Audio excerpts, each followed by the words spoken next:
And what's good, YouTube? It's Supreme J here. Now today we have a early look at a highly anticipated pair of sneakers from Jordan Brand. Today I was able to hit on the shock drop, and so shout out to Sneakers for actually letting me win something. But I'm pretty sure that these are going to be heavily released, so I don't think that too many people struggle to actually get these, or at least I hope not. Let me know in the comments down below if you guys went for them and if you guys actually got them. Now, Nike doesn't learn though. They keep this box super obvious that it's a pair of sneakers, which I think is awful, because a lot of people unfortunately lose out on their kicks because of this stupid packaging. But yeah, so without further ado though, let's go ahead and take a look at the Jordan 3 Black Cements. Now, man oh man, do I miss this Jordan 3 box. I currently don't own any Jordan 3s in my collection, and that will actually continue. These are actually for my pops. He wanted them, he really liked them. They're not for me. Me personally, I don't really care too much about these. Like, I understand that they're like an iconic Jordan 3 and, you know, all that stuff, but I'd rather save my money and get the Legend Blues. But yeah, so you get the classic Jordan 3 box though, and that matte finish with the elephant print all around. Nike Air branding right there, since these are an OG colorway. And of course, this has the removable lid. First things first, you actually get a, what is this, a poster? Okay, so this is actually pretty cool. This is something I haven't seen in a long time. You actually get a little breakdown of how the shoe is made, which I think that that's really cool. It talks about, you know, the materials and why they put certain things, you know, where with the midsole and stuff. So that's actually really cool. I actually really like that. It's little touches like this that compensate for the inflated prices nowadays. You get your classic elephant print wrapping right here, and you get double wrapping.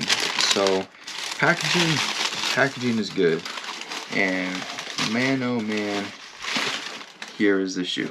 Alrighty, so here we got the Jordan 3 Cement in person, and man, this shoe does look good in person, I can't lie. I know I said that I don't care too much about him, but that's just because me personally, I'd rather have the white pair. But that's not a knock on this black pair, man. Seeing this black pair in person, it does look really nice, and you can't go wrong with that classic Nike Air tag right here, and then that Nike Air branding on the back. So let me give you guys real quick a full breakdown of the shoe. As always, we're going to start from the outsole. So you got a rubber outsole right here, which is going to consist of some white rubber, some gray rubber, and a red hair right here, and on the Nike branding right there, which is really nice. On the midsole, it's going to be all white all throughout until you get to obviously this black piece right here in the back, and you can see the medial side right here, and then that's where you get up to the elephant print on the shoe. Now, I have seen some controversy on this elephant print. I don't know if this is true to the OG maybe, but it is definitely different looking than on my True Blues, and it actually looks like the cut is a lot thinner than on my True Blues, so that's something that's interesting. If this is more OG, then I can see why people would like that. Me personally, I do, having remembered the cut on my True Blues and my Katrinas, I liked that more. That's just my opinion though. But yeah, you can see right there how it looks on the front and on the back of the shoe. Now, I can already tell just by looking at it, this leather right here though, this is premium leather. Like, this is a really nice quality leather that you guys can see right here. It's nice and soft and plush, and so this shoe, it's gonna crease naturally, and it's somewhat already creased just straight out of the box, but that's a good thing. This is what, you know, nice actual genuine quality leather is. And even right here on this part, it's still pretty soft. As to where on like the True Blues, for example, those are infamous for like having awful leather quality. You can see on the back right here, you have that iconic Nike Air, which looks really good. Now on the tongue though, this is definitely some, you know, fox leather or whatever. But even then, it doesn't feel that bad. And same right here with these little hits of the gray. And then you have the red eyelids right here for the laces down low.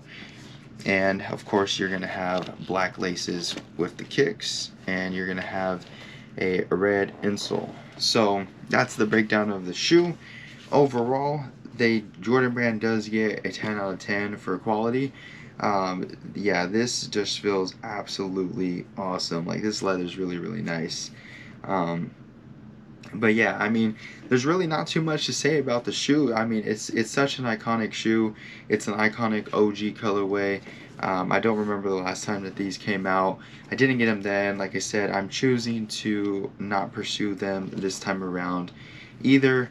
Although they are very clean to me, like I said, I would rather just go back and buy the white cements. Quality control on them. You do have a little bit of glue splatter, which hopefully you guys can see right there.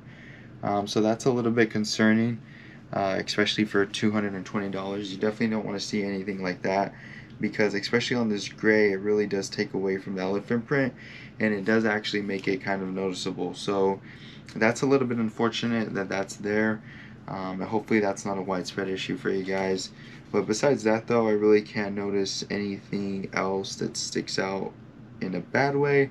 Everything else on the shoe looks really, really good.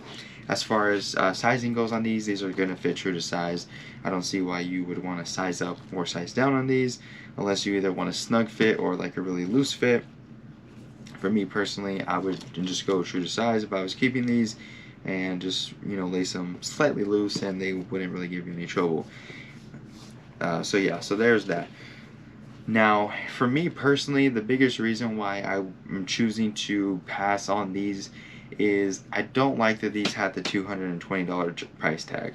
Now, getting that little foldable paper right there, breaking down how the shoe was made, you know, with the materials being premium, I do understand it, but at the same time though, I always kind of felt that like the $220 price tag should be saved for the Jordan 11s and not for some of the other shoes that they release at that price tag. But I can say though that at the very least, at least they did come out swinging with, you know, what I just mentioned. But yeah, by any means though, not a bad shoe at all for most people, or you know, for like a good portion of people. These are probably your guys' like most anticipated hype shoe of the year. This is definitely going to be a solid pickup for you guys. Let me know in the comments down below, were you guys able to get these early, or did you guys choose to pass? Are you waiting till release day? What are you guys waiting for? And subscribe if you haven't already, because I'll be having more sneaker content, more streetwear content. If you guys are into cars, I do car content too. So I got a whole lot of stuff for everybody. So with that being said, stay tuned for the next video. Peace.